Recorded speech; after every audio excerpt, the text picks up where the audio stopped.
রাধে রাধে। তো আগের পাটে দেখলে যে আমি শাড়িটা নেওয়ার প্ল্যান করছিলাম, তো সেদিন ভাবলাম না হলে পরের দিন যাব, বাট তারপর দিন থেকেই প্রচণ্ড জল ঝড় বৃষ্টি। আর তোমাদের ওখানে কেমন কি ওয়েদার সেগুলো একটু কমেন্ট করে বলো।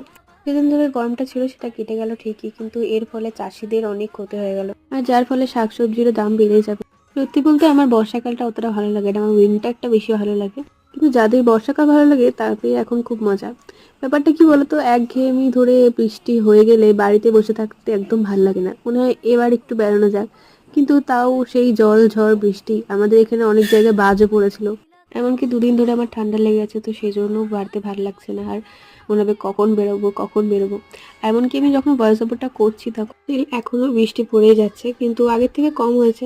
বর্ষাকাল মানেই তো খিচুড়ি, সেরকম ভাবে আমাদের বাড়িতে হয়েছে। আমি তো খাই না, সেই জন্য ভাত করেছিল মা, আর আমি একটু টেস্ট করেছিলাম। সন্ধ্যের সময় একটু পাস্তা খেলাম, ব্যাস এইটুকুই। ভালো লাগে লাইক শেয়ার এন্ড সাবস্ক্রাইব করবে। Bye bye.